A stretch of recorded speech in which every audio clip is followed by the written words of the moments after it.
Hello, and welcome to the Brooklyn Rail's 201st New Social Environment. I'm Emily Dean, a production assistant at the Rail, and I have the pleasure and privilege of being your MC today for a radical poetry reading curated by Rosa Alcalá. Every Wednesday, a guest curator invites a number of poets who they admire to the NSE to read political poetry. We are so thrilled to have poets Susan Briante, Carmen Giménez Smith, Anna Maria Hong, and Giovanni Singleton here with us today. Today is the last radical poetry reading of 2020, so many thanks to all of the incredible poets who have made the series so wonderful so far. I see some of you here, and we are looking forward to continuing the series into 2021. A few quick notes before we get started. We'll be recording this gathering for the Rail archive. If you would prefer not to be seen, you can disable your camera by pressing the stop video button in the bottom left corner of your screen. We won't have a Q&A today as we do during the lunchtime conversation series, but feel free to introduce yourself and shout out where you're from in the chat. The Rail team will be helping out with tech if you have questions. Closed captions are available by pressing the custom live streaming service button at the top left corner of your screen. To begin, I ask you to join me in acknowledging the Wappinger, Canarsie, Munsee, and Lenni Lenape people of the Delaware Nation and Shinnecock Indian Nation, the traditional owners of Lenapehoking, the unceded land and waters on which we stand. Finally, the Brooklyn Rail stands in solidarity with the uprisings in response to the murders of George Floyd, Breonna Taylor, Tony McDade, Nina Pop, David McAdie, James Scurlock, Jamel Floyd, Ahmaud Arbery, Rayshard Brooks, Rhea Milton, Dominique Remy Fells, Toyin Salau, Walter Wallace Jr., and countless others we have lost to white supremacy and police violence in this country. And acknowledge that justice will come from the streets, from the nation demanding accountability and refusing to move on until Black Lives Matter in the eyes of the state.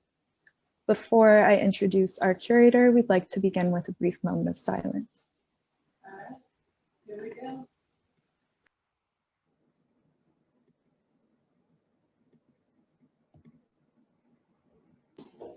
Thank you. And now to introduce today's curator. Rosa Alcalá is the author of 3 books of poetry, most recently My Other Tongue, the recipient of a National Endowment for the Arts Translation Fellowship and runner-up for a PEN Translation Award. She is the editor and co-translator of new and selected poems of Cecilia Vicuña. Rosa, take it away.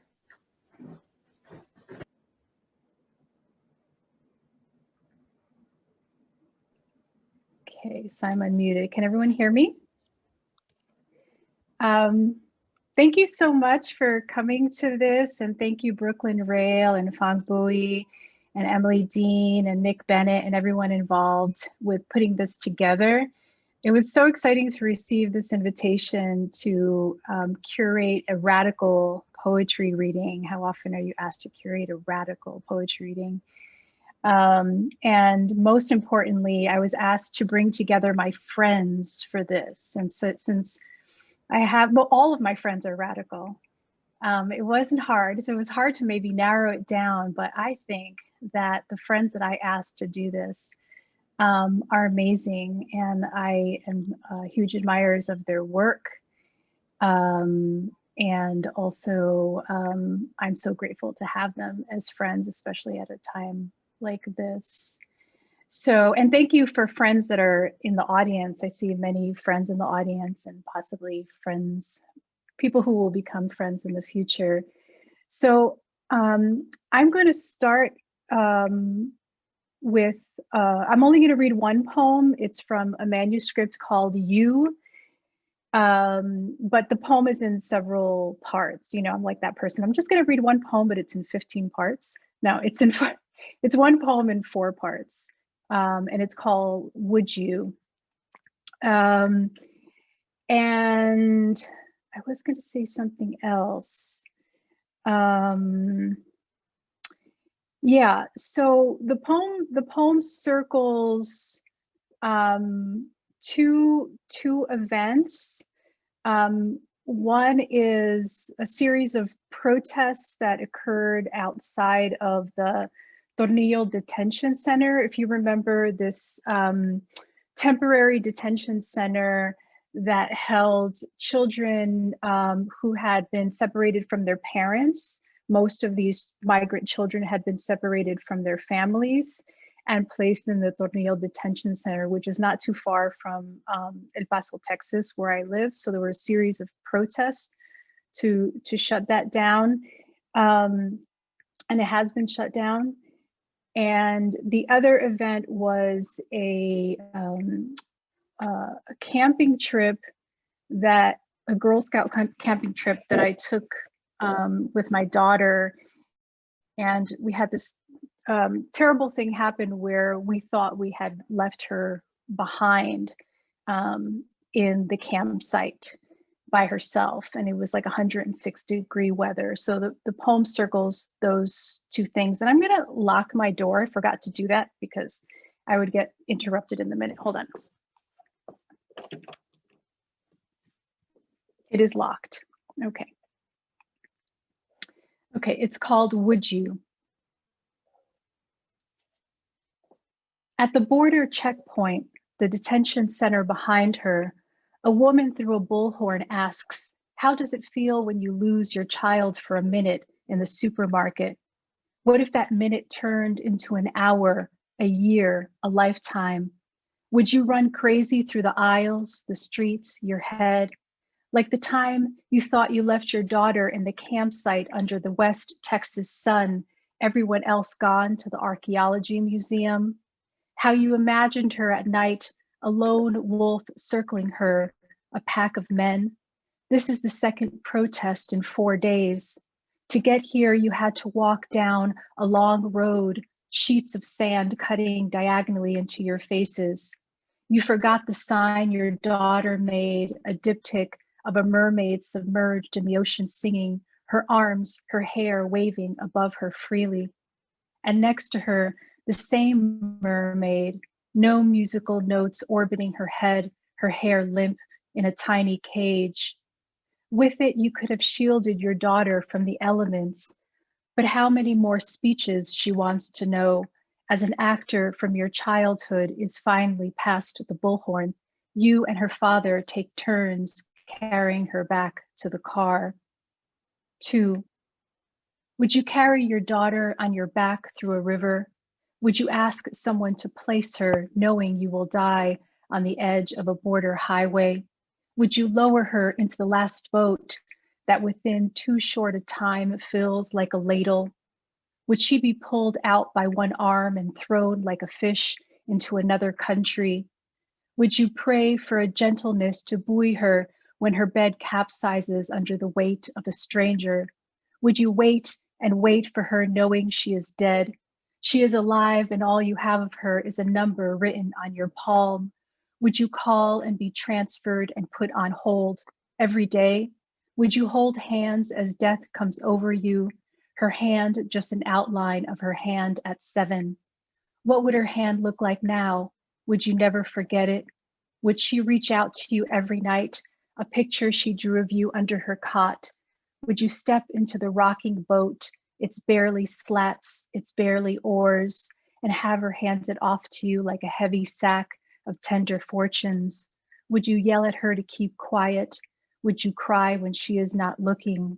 Would you think, we'll die, we'll live, nothing can be done. We've sold off everything, everything's gone.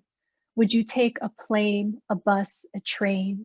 Would you walk and dream of shade? Would you sing to her when she is too thirsty, too tired, too hungry? Would you turn on your tongue the name that keeps her from you and feel it clamp down like a thumb screw? 3, you canoed on the river that morning, your daughter in the front, you in the back, each of you paddling in contempt for the other, sending the canoe into the banks. You kept forgetting the guide's instructions. If you find yourself heading into a giant rock, throw your body not forward, but back. You cursed at her as you pushed with your paddle the canoe off pebbly islets or out of mud. I'm doing all the work, you told her. I'm too tired, she said. That night she begged you to sleep in the big girl tent, and eager to be alone, to complete a thought, you let her go to zip herself into its nylon walls. And there the story was told of an angry father on a rampage to kill girls of about 10. And so she looked for you in the middle of the night and asked to be let back in. You fell asleep holding hands, and as the air mattress deflated, her body folded into yours. In the morning, when you kissed your daughter's humid brow, could you imagine it cold as a concrete floor? 4. And this is the protest for which you came, against yourself and your imagination. You want to yell through a bullhorn at your likeness. Imagination is a privilege, as is the supermarket, as is the air mattress, as is the canoe and the tent and your daughter's tedium and ennui, as is the paddle to push against the bank, as is the against, every shape carved out of nature at the expense of someone else, as is the story told like a scary ride that for a minute, as you raise your hands above your head and scream, liberates you from your body, its calcifications, as is the body captured mid-ride you decide not to buy. Something happened, your mother told you, as part of the period talk. She was the girl the man was after. The imagination races, knees wound air as she climbs the hill to some unreachable safety. Not everyone exposed to the sun is working out a poem they'll later deem weak. Your mother once asked you, what does organic mean?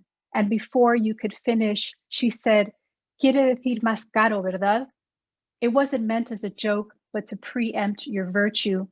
You earth helper, you fair trade checker, you poetry soft center. Your mother reminded your father every day to check his wallet for his green card before heading out the door. You can imagine their fear of being hauled away for not speaking English, rounded up with all the South Americans they were quick to distinguish themselves from. Your father told you stories of women whose heads were shaved and paraded down the street as warning, but that was another country, you wanted to say. You are going off course. You are so far from reason. You can hardly acknowledge that not all horrors lead to the family plot. This is the protest. You are here. You've been elsewhere and back. You can leave whenever you want. You have the passport to prove it, but you are grasping your daughter's thigh, bracing your body for the plane's impact. And all around, who would you save if not her? From the safety of your bed, you read the news. The nursing homes are filled with the dying, the prisons and detention centers, though what happens inside them is murky, the numbers rounded. Thank you.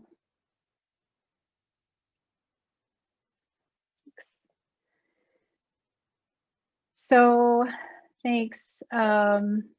So our next reader is, since we're reading in alphabetical order, is Susan Briante.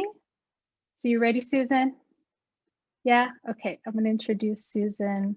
And as I'm reading these introductions, I'm going to mention books that each of the readers have published. So I hope that you look for them and buy them and support poetry and independent poetry presses. Susan Briante is the author most recently of Defacing the Monument, Noemi Press 2020, a series of essays on immigration, archives, aesthetics, and the state. Her other publications include 3 books of poetry, Pioneers in the Study of Motion, Utopia Minus, and the Market Wonders, all from Masada Press. Welcome, Susan Briante. Thank you, Rosa. Thank you. And Emily and Sophia and Fong and Nick and everyone at Brooklyn Rail who has been doing work since the beginning of the pandemic. This is the second time I've had a chance to read for the Rail, and I just want to acknowledge their efforts. It's really made, these are the small things that's made this year a tiny bit more bearable. And thank you to the other panelists. It's so exciting to read with poets whom I admire so much, both for their work on their page and their being in this universe at this moment. Okay, so I'm going to read some excerpts from Defacing the Monument, and I am going to share my screen so that you can see a little bit of the book incorporates documents, and I was hoping that you'd be able to see some of them as I move through. I also just want to point out that the book was written through some research I did in collaboration with the Kino Border Initiative, which is a binational migrant aid and advocacy organization that works on the US-Mexico border here in Arizona. I'm donating 50% of my royalties to KBI, but please, if you want to donate to them directly, you can look them up online. That's the Kino Border Initiative.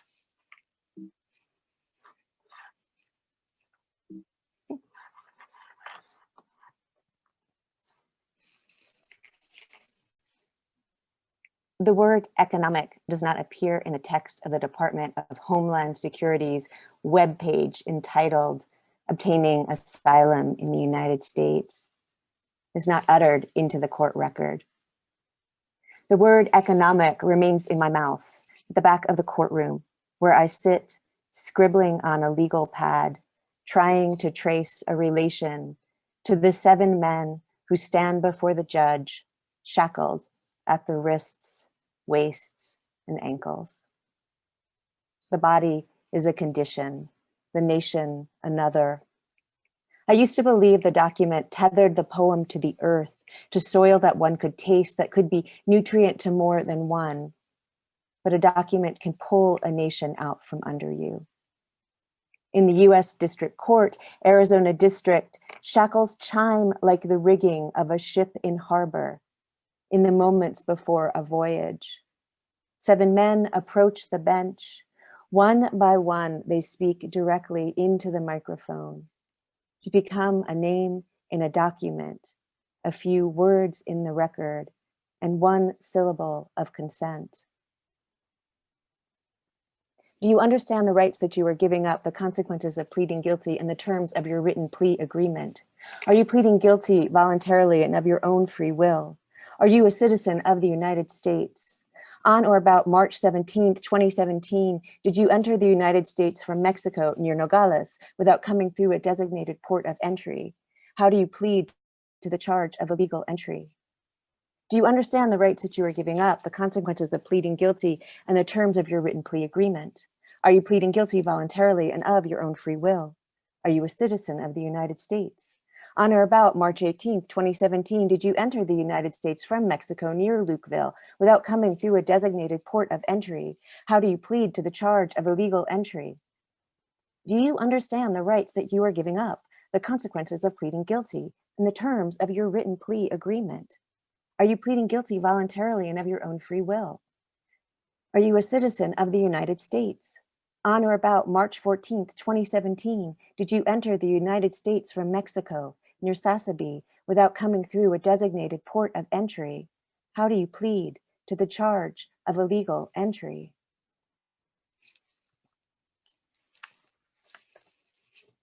If a line is a dot that went for a walk, then a wall is a line that divides Nogales, Arizona from Nogales, Sonora. A deportee is a man who left his kids at a bus stop, was pulled over by the cops, could not produce a social security number, and was sent first to jail, then to Nogales, Sonora, to be handed his belongings in a large Ziploc bag from the Department of Homeland Security. A frame of words can determine what one sees. A man walks across the US-Mexico border along a partitioned walkway. A man walks across the US-Mexico border in a caged walkway. US officials escort a man across the US-Mexico border in a human cage. And if I refer to him as a father of two, and if I refer to him as a man, and if I refer to him as a refugee, and if I refer to him as a migrant, and if I refer to him as undocumented, and if I refer to him as a defendant, and if I refer to him as illegal, and if I refer to him as a criminal. Metaphors make circles of our lives, a Venn diagram of contrast and resemblance. Who goes where?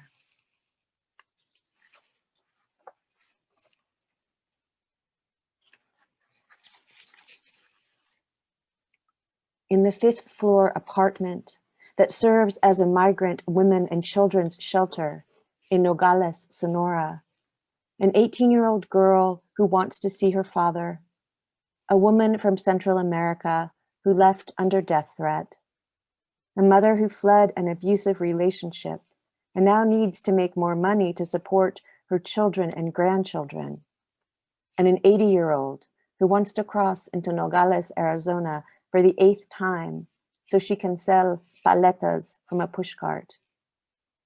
A nun prods them into telling their stories to us.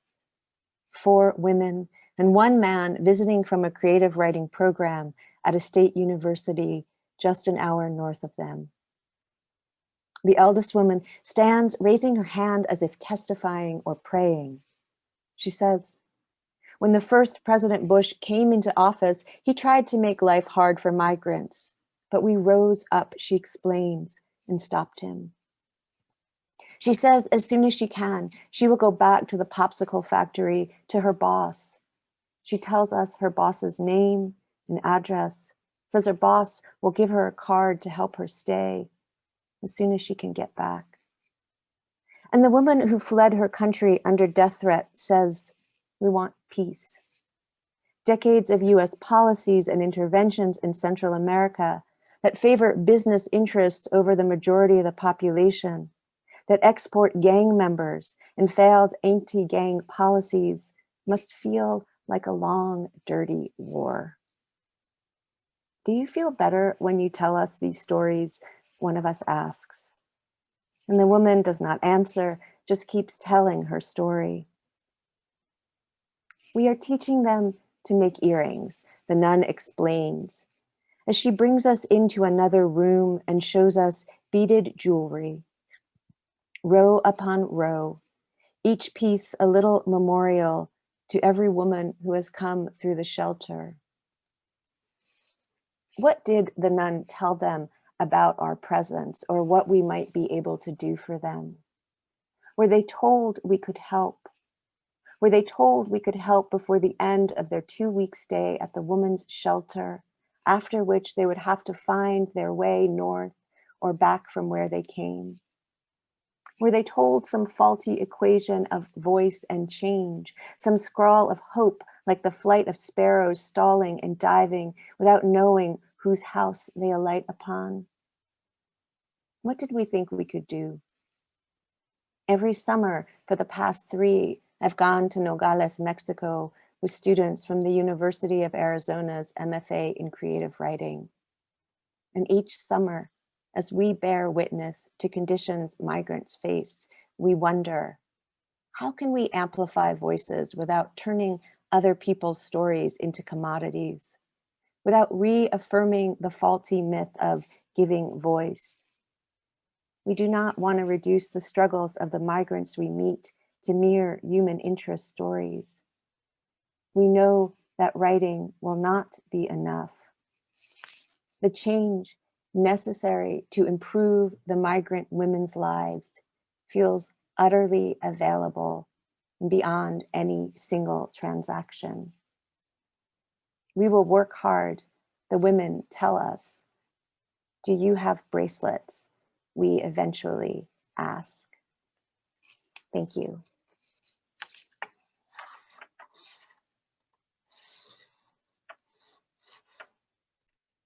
Yay.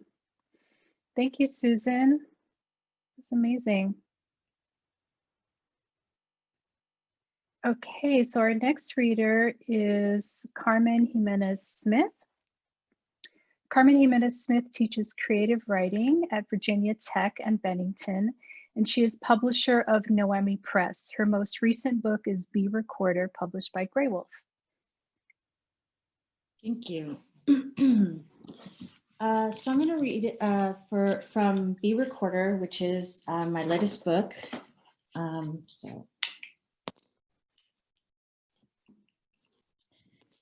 going to read from the second section of the book is a long poem, so I'm just going to read a short excerpt, and if I have time, I have another poem that I'll read. Be Recorder. A monolith overshadows the animals in their boxes stacked so corners stick into corners of others. For morale, the animals think about a next life while the monolith smothers reality, while a more necessary revolution awaits us. Our shoes pinch, made south in plastic forms of animal skin, layers of animal cells, and the tiny phrase of thread meant to stitch shoes instead stitch the lungs, the fingers, the stitches to fractions of cents, the kind of money to transform us all day into new animals. So how did I attain this onus? How do I break free of it or declare it my only trial? And what of the lying shark on the other side of the door and his agenda like, fill her whole and shut her up?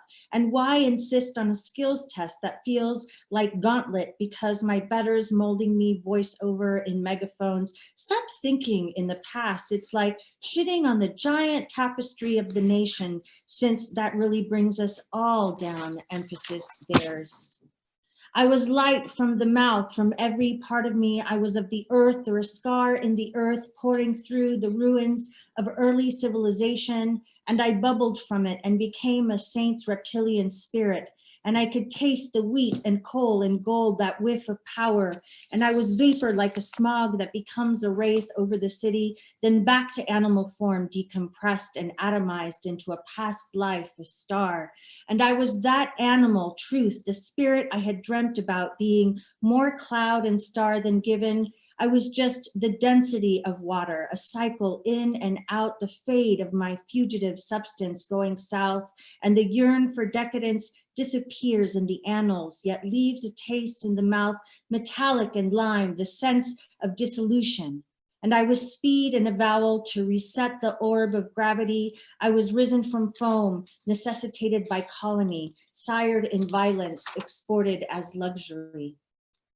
The animal imagines what life is in her fiefdom, what the edges of her domain are, what parables become policy. Vice versa, the animal susses out confederate from the horde. The animal defines the age's pathology. How will the animal cure it? How does the animal describe its worry? And recognizing it, how does the animal solve the animal outside of time? Does the animal become an immunity or serve the fiefdom? What is the give and the takeaway? Is it false hope, inescapable class, the fortune, a fortress? We all grew up frozen to a tier. Are we up or down or over? I became American each time my parents became American, each instance symbolizing a different version of being American. First is when they decided to stay, and next is the photo of my parents beaming by a judge with citizenship in their hand. Also the photo of my parents, of my mother and father in the 60s, looking like any American, perhaps foreign only in tongue, the Statue of Liberty behind them, or the first time they're registered as American by having an American job. I wasn't born, though I was born in America, I wasn't born American. I know it's hard to understand, but it's also not hard. I became American when I memorized the national anthem, or when I had sex with a white boy, or when I thought my first racist thought, or when I decided I wanted to always live in a place like US, which is how America becomes an event that happens only for the lucky. So the question, where are you from, means I was born foreign in America, but not their America. I mean the chain of land called America, connected by chains of mountains, where minute threads of the first people who lived that America live in me, when there was the earth giving only over what she wanted. That was before she became American.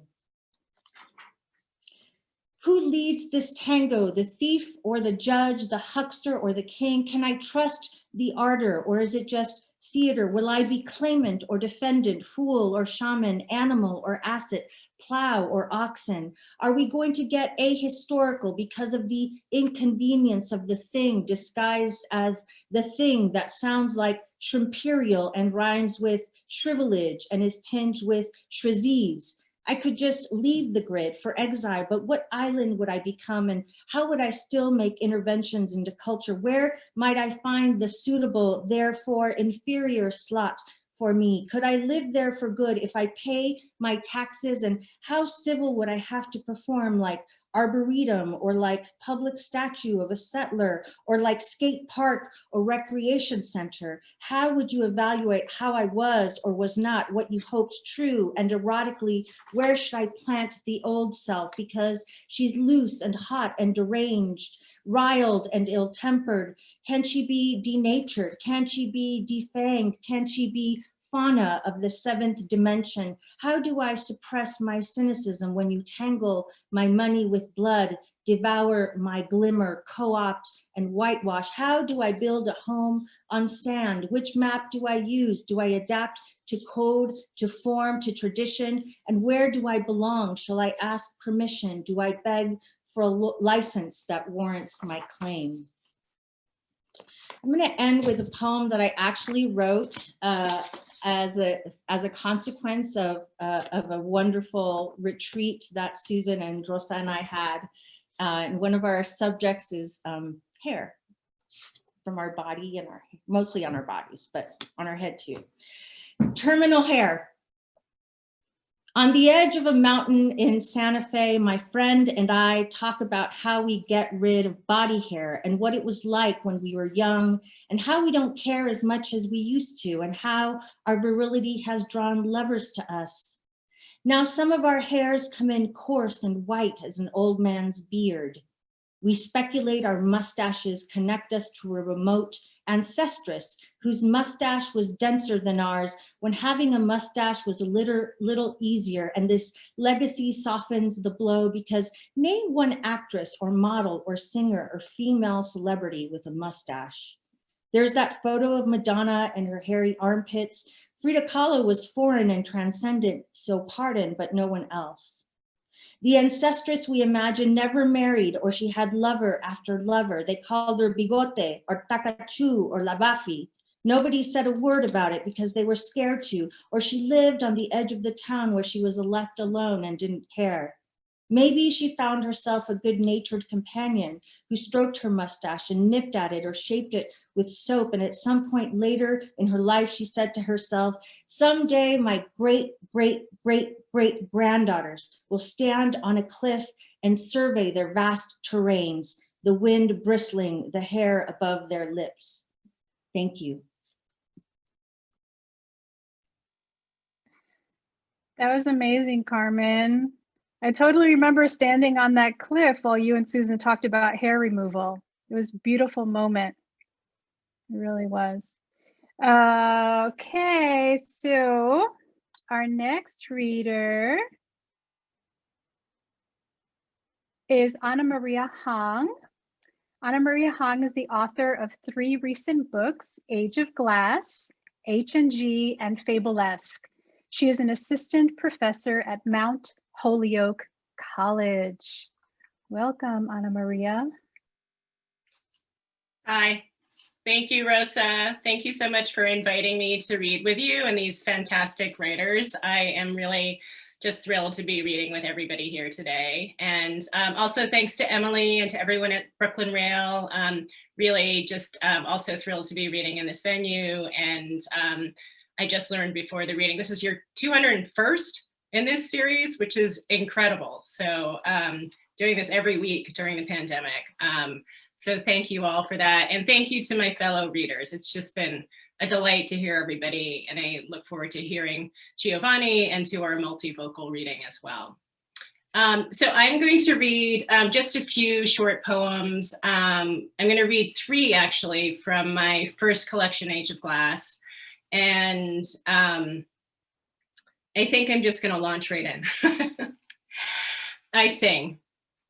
Out of this world and out of time and out of love and out of mind and out of the pan and out of butter, out of anger and out of mother, out of the cradle and out of pocket, out of space and out of cash and out of change and out of sight and out of range and force of habit and out of oil and out of whack and out of water and Damascus, out of courtesy and out of shock and out of duty and out of turn and out of tune and out of line and out of the ground and out of his gourd and out of all the possible solutions, out of the ashes and conviction.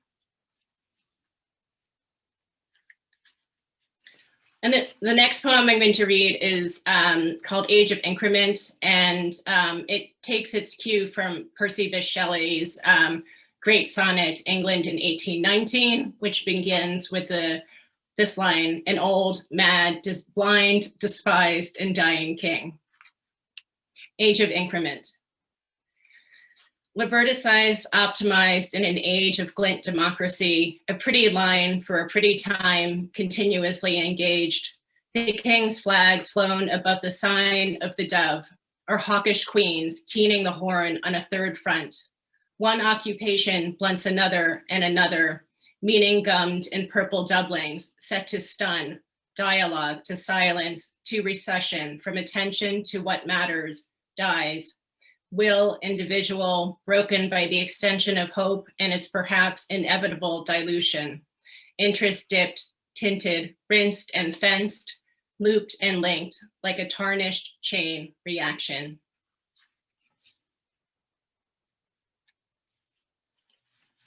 And the next poem I'm going to read takes its cue from the work of my friend Nick Terse, who wrote a book about war crimes committed by American soldiers during the Vietnam War.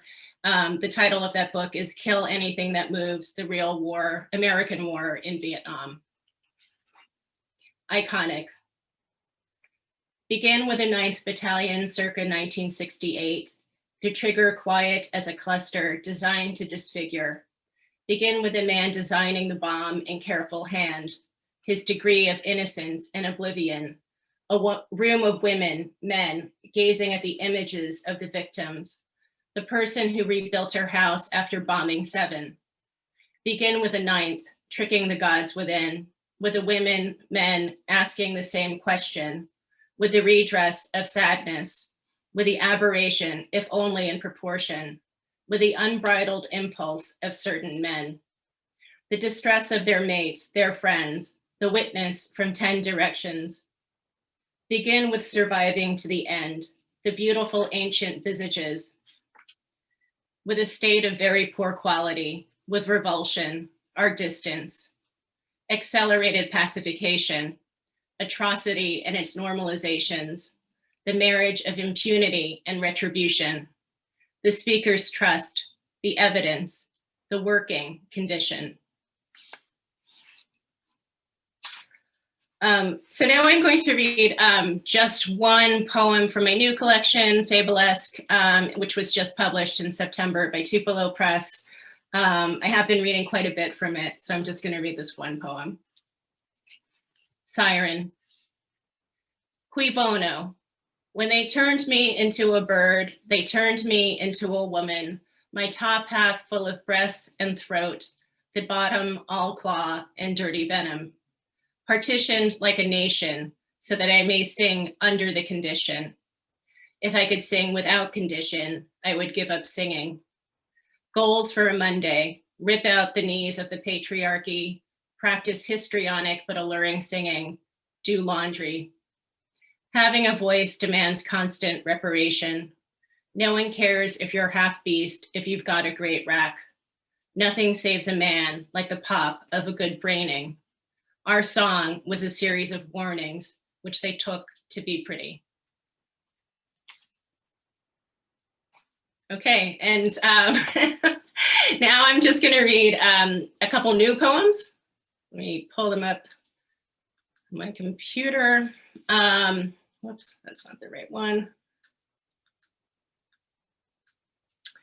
And this first poem that I'm going to read is dedicated to Rosa, and it's also coming out of a collaboration that I've been doing with the visual artist Jill Moser, who is here, and she's been making these incredible collages throughout the pandemic, and we've been doing what we are calling a volley, and a volley between text and image. And we've made a little gallery book, which is, I think, ready maybe right now. It's coming from the printer this week. So anyways, it's called Nude Palette, but this poem is called We Were. We were turned to agitation. We fastened a cloak round the nape of nation. We have clustered to bear the weather, 40 jewels for 50 thieves. To spackle our sorrow in ochre, to carve a sun from a carcass of grapes, we will need the wine's mother. We will sip her from a lake. 3 gold eyes above a trellis, 3 gold eyes bespeak. Fine lattice, midnight seed, 1,000 eyes for 50 thieves. And this is the last poem I will read today. Thank you all for coming. It's really great to see friends old and new, and also quite a few former students. That always makes me happy. I'm so happy to see you guys. And thank you for being here. Vladivostok and conscience. All books are made of 20th century values. What is the coin of the region? By the bridge, a scent of honey. Show me your registration. The man in the booth lifts his arm. The bridge is wood and cracks. Another building of red-brown brick and unknown function. The lake with its mirrored glaze and rippling gray depths. And the brown leaves crackle. It's over, it's over, it's over. Thank you. Thank you, Ana Maria. Thank you for those wonderful poems. Thank you for the poems dedicated to me. That means a lot. I love that poem. Oh, my AirPod just fell off my ear. Sorry, I was so excited to have something dedicated to me that my AirPod just popped out of my ear hole. So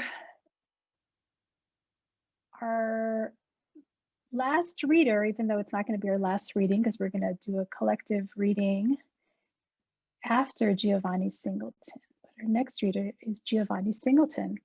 Giovanni Singleton is the author of the poetry book Ascension, winner of the California Book Award Gold Medal, and the poetry visual art collection American Letters, Works on Paper, Canarium Books.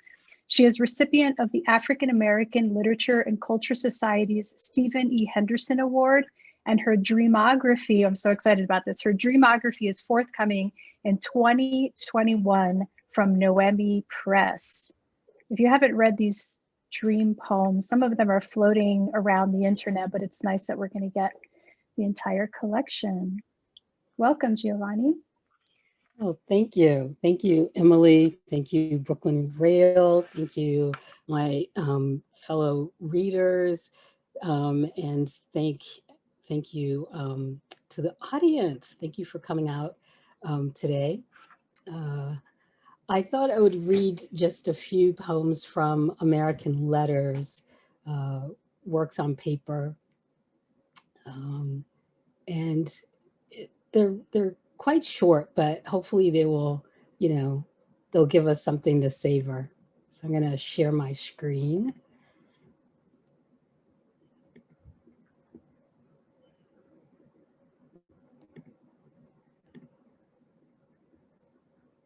So I'll begin with a triptych of mesostics, and I've started to think about mesostics as memorials for their subjects.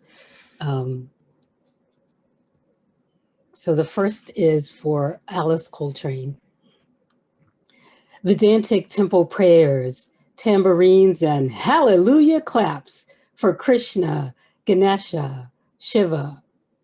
Turiya's scripture, a journey in Satchidananda, beloved John's stained glass face, churched in gospel harp. Lord of Lords, Detroit ministry pours from Swami's Wurlitzer. This is for the late, great Nina Simone.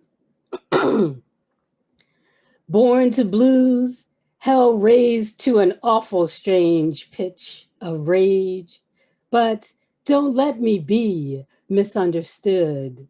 Baptismal backlash, and oh, Mississippi, goddamn. All these many blues still to shout.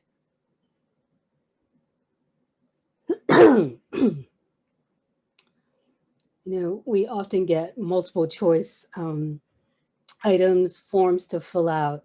And so I'm thinking here about choice and also decision. A, picture. B, poem. C, story. D, theory. E, fact.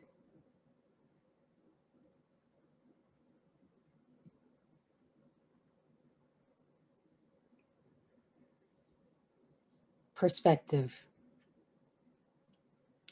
A, B, C, D, E, F, G, H, I, J, K, L, M, N, O, P, Q, R, S, T, U, V, W, X, Y, Z.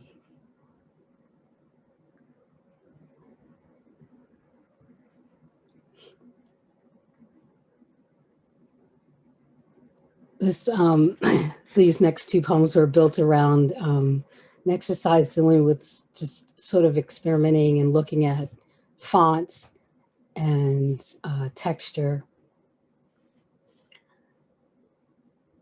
Outside is enough to touch and be free.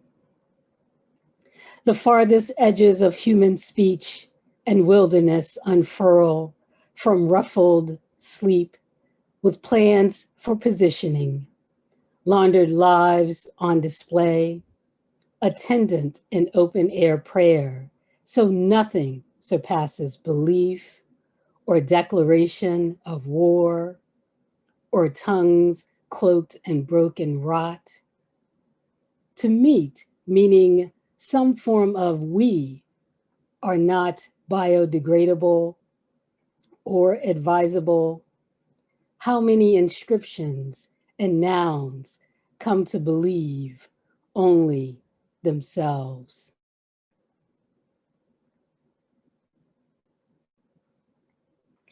Outside is enough to touch and be free, no fear. Say outside is enough to touch, hear, and you be free outside and alive and brown and alive are alive and black and in between and alive, no fear. Outside and human and being here, you well and outside truly free and better alive are margin to margin. Amen.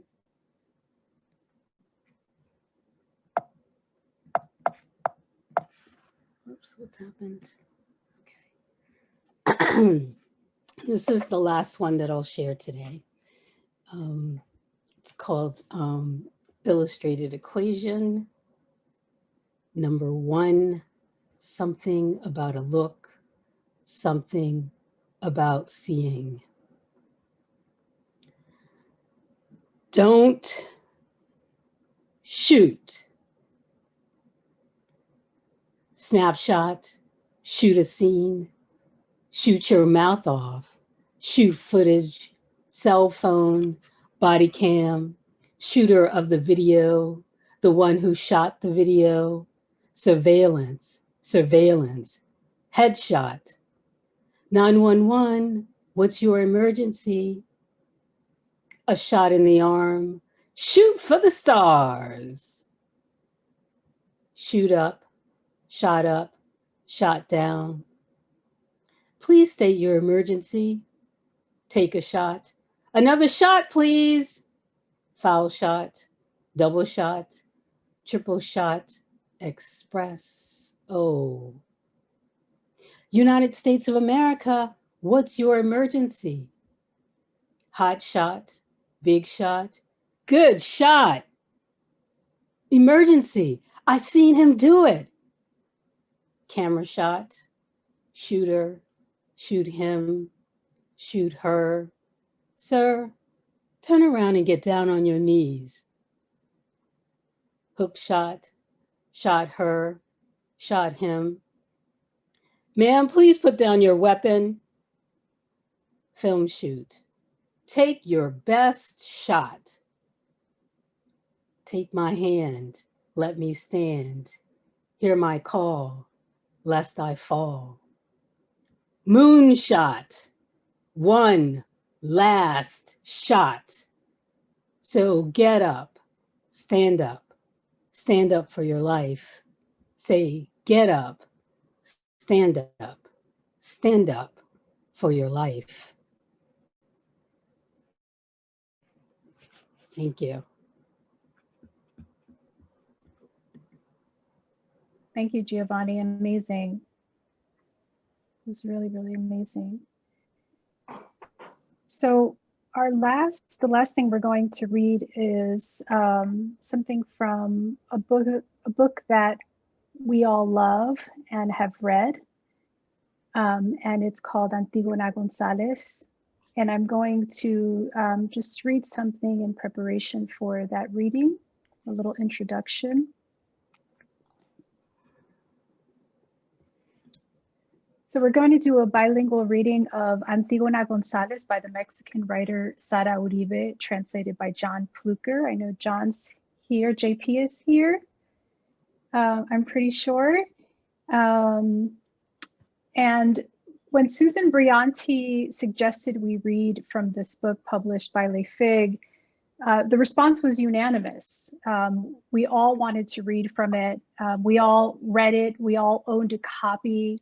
We all considered it brilliant and brutal and necessary.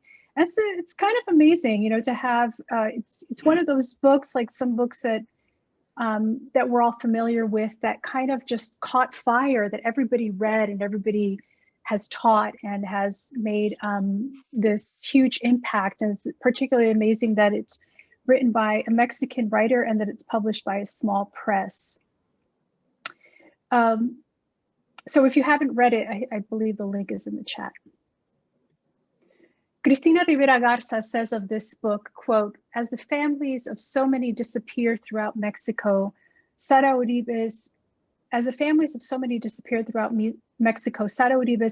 Gonzalez roams a convulsed land looking for the body of Tadeo, her brother. As urgent as it is delicate, Antigona Gonzalez summons the dead and brings them to our tables. For the day we cease sharing memory and language with them, we ourselves will become loss, vanish, sign, oblivion, end quote. Sara Uribe's Antigona Gonzalez is polyvocal. Throughout it, she weaves various translations of and critical texts related to Sophocles' Antigone, testimonies of those looking for disappeared family members, newspaper articles, and other texts. The sections we will read quote Guadalupe Hernandez and Irma Leticia Hernandez, both looking for disappeared loved ones in Mexico, the exiled Spanish philosopher Maria Zambrano, Argentine playwright Griselda Gambaro, and translations of Sophocles by Elizabeth Wyckoff and HDF Quito.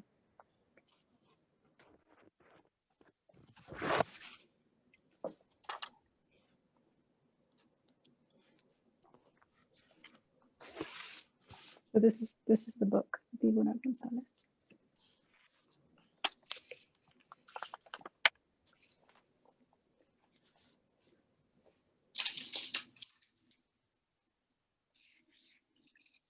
Una mujer intenta narrar la historia de la desaparición de su hermano menor.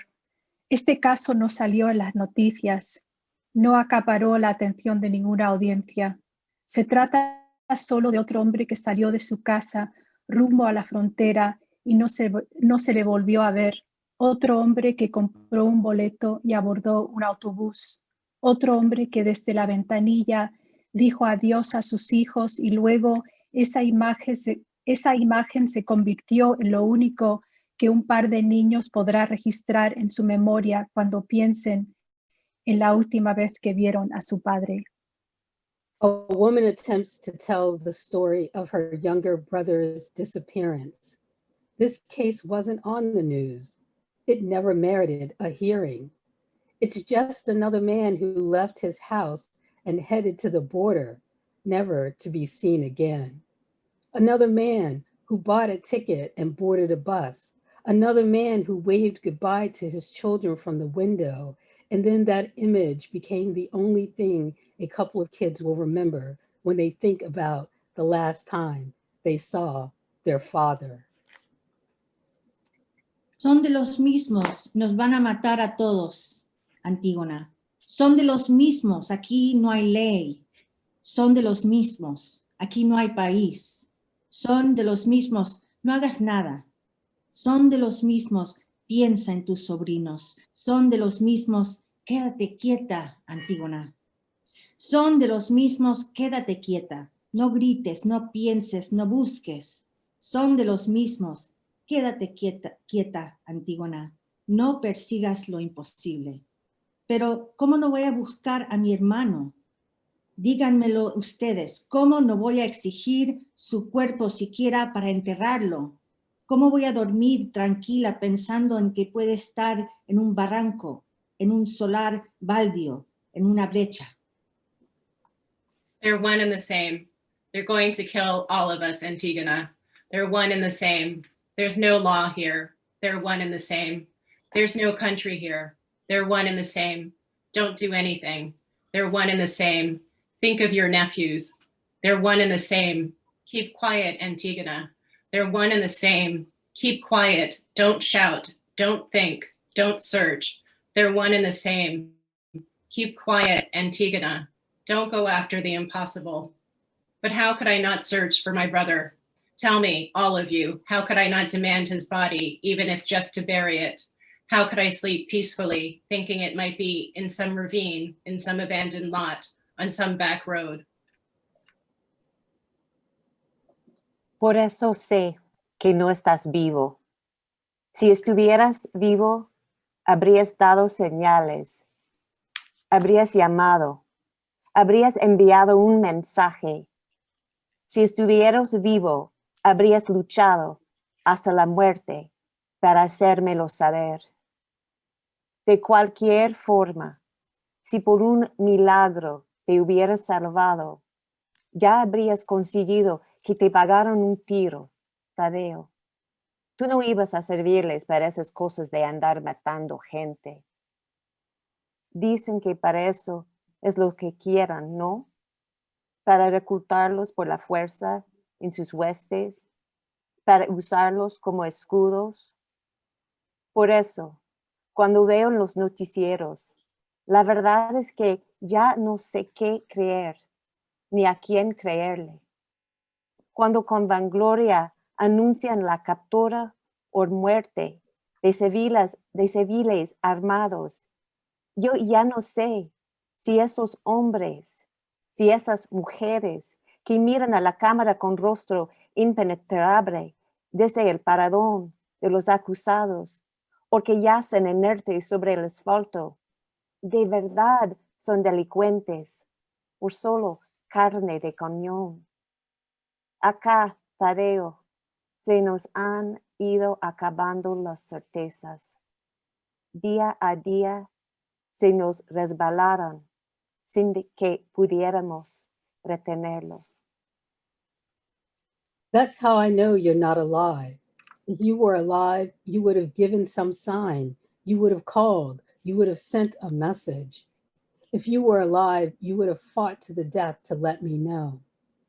In any case, If by some miracle you saved yourself, by now you have forced them to put a bullet in you, Tadeo. You wouldn't be of any use to them for those things, killing people. People say that's why they want them, right? To force them to join their ranks, to use them as shields. That's why when I watch the news, the truth is I don't know what to believe or who to believe. When they brag about arresting or killing armed civilians, I'm not sure anymore if those men or those women staring into the camera with their impenetrable faces and those mugshots, or the ones lying motionless on the asphalt, if they really are the criminals or just cannon fodder. Around here, Tadeo, we are less and less certain of anything. Day after day, our certainties have slipped away from us. We've been unable to hold on.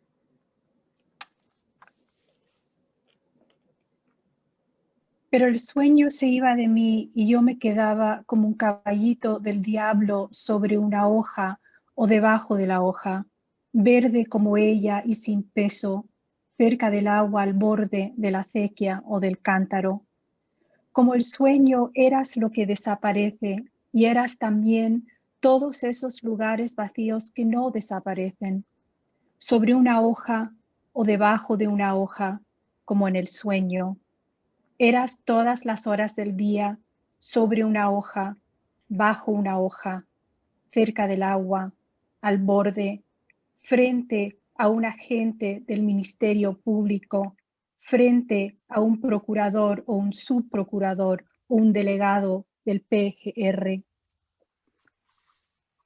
But the dream would evaporate and I would be there still, like a dragonfly on a leaf or under a leaf, green as it was and weightless, close to the water at the edge of the canal or the pitcher.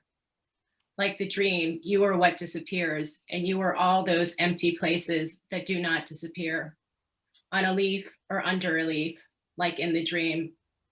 You are all the hours of the day, on a leaf, under a leaf, close to the water, at the edge, facing an official from the district attorney's office, facing a prosecutor or an assistant prosecutor or a representative from the attorney general's office. No, Tadeo, yo no he nacido para compartir el odio. Yo lo que deseo es lo imposible, que pare ya la guerra, que construyamos juntos cada quien desde su sitio, formas dignas de vivir, y que los corruptos, los que nos venden, los que nos han vendido siempre al mejor postor, pudieran estar en mis zapatos, en los zapatos de todas sus víctimas, aunque fuera unos segundos. Tal vez así entenderían, tal vez así harían lo que estuviera en sus manos para que no hubiera más víctimas. Tal vez así sabrían por qué no descansaré hasta recuperar tu cuerpo. No, Tadeo, I wasn't born to share in hatred. What I want is the impossible, for the war to stop now, for us, for each of us, wherever we find ourselves, together to build ways to live with dignity, and for the corrupt, the ones who sell us out, who've always sold us out to the highest bidder, for them to be in my shoes, the shoes of all their victims, even if only for a few seconds. Maybe then they would understand. Maybe then they would do whatever was in their power for there to be no more victims. Maybe then they would know why I will not rest until I recover your body. ¿Qué cosa es el cuerpo cuando alguien lo desprove de nombre, de historia, de apellido? ¿Qué era una probabilidad?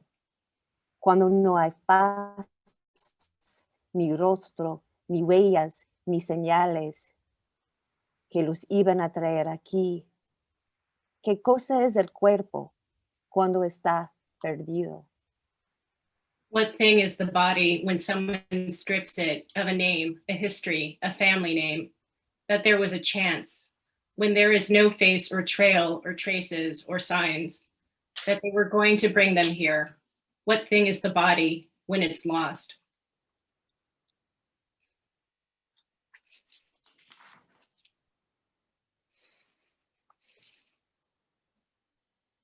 Una fila inmensa esta mañana. Llegamos arrastrando los pies tras la zozobra del viaje, tras la intemperie, tras el cansancio infinito desde el miedo hasta la morgue.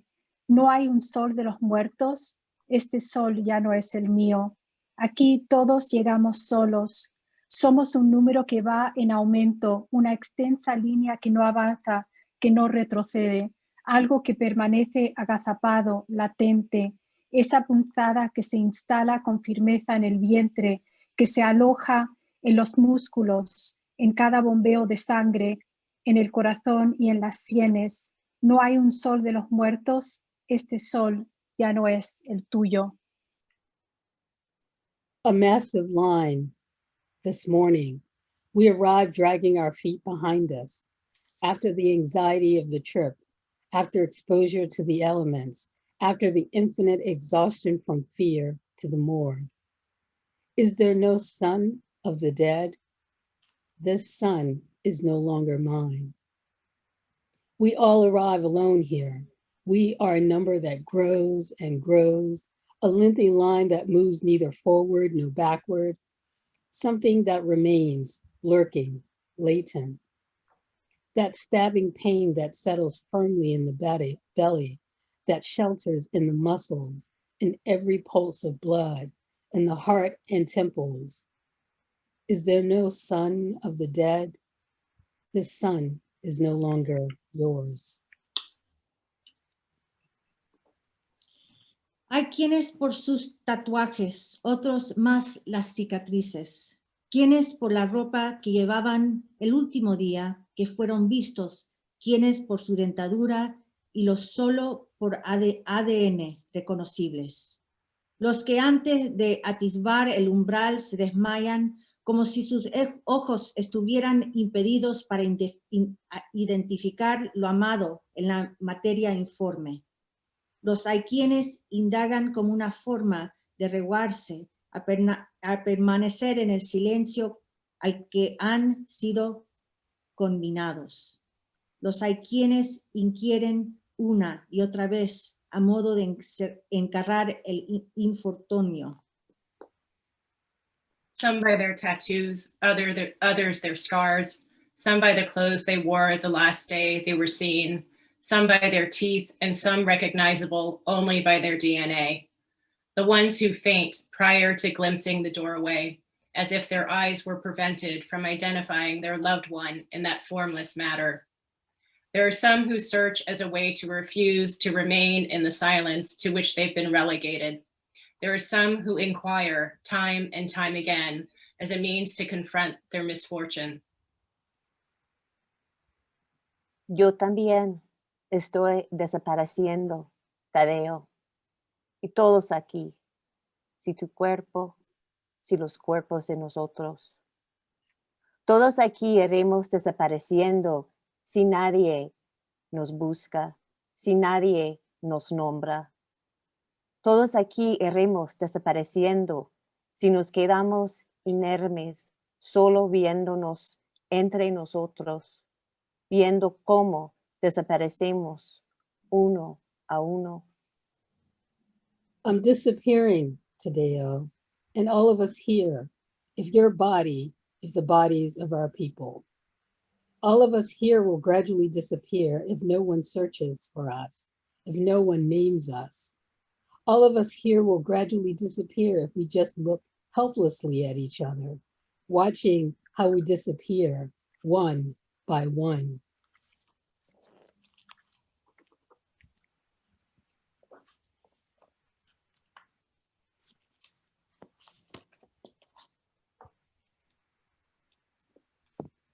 Did I not unmute? I'm sorry. Okay, I'll do that again. Siempre querré enterrar a Tadeo, aunque nazca 1000 veces y él muera 1000 veces. I will always want to bury Tadeo, even if I am born 1,000 times and he dies 1,000 times. ¿Me ayudarás a levantar el cadáver? Will you join me in taking up the body? Will you join me in taking up the body? Will you join me in taking up the body? Will you join me in taking up the body? Thank you.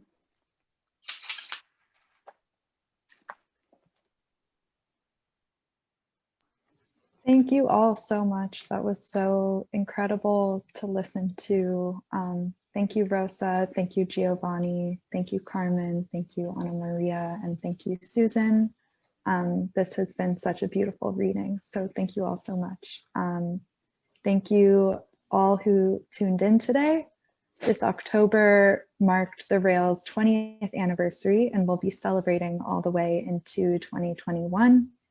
Please consider making a year-end contribution to keep the Rail and our special projects free, relevant, and independent, like the Lunchtime series and the We the Immigrants project. Every amount matters to us. Our goal is to double last year's participation and reach 500 donors.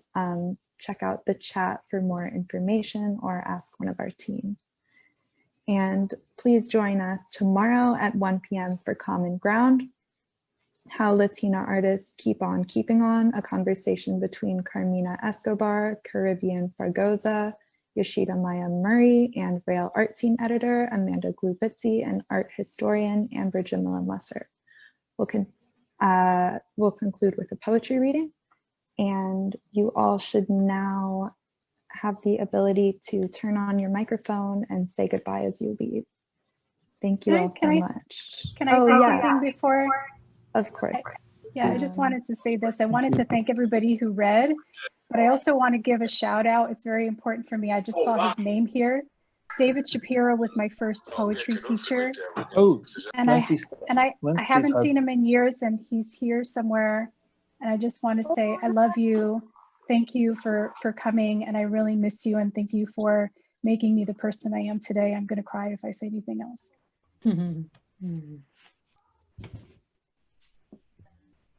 That was so beautiful. Thank you, everyone. Beautiful. Thanks, everyone. Thank you, Thank Rosa. you, Rosa. Thank you, everyone. Bye. Thank you. Thank you, Carmen, Ana Maria, Susan, and Ronnie. Deluxe, deluxe, deluxe. Thank you, Thank you, Ana Maria. Maria. Kudos to JP. Thank you, Robert. And Giovanni. Ana Maria. Hey. you. Woo! Hi, Fong. Thank Got something to say. Hi, Monica. Thank you, Rosa. I would like it. I'll take it home. Hey, Monica. Thank you. Oh, thank you. Wow. I'm going through everyone. Monica, Monica. JD, Beso, Rosa. Josh Escobar. Rosa. Besos a ti. Love your hair too, Rosa. Love it. Yes, it So do you did. want to talk about hair removal? Yeah. We're your girls. Your girl, get in contact. Guys, thank you, Ana Maria. Giovanni. Thank you, JP. Anna, thank you so much, you guys. Rosa. Okay, sit Bye. down. Yay.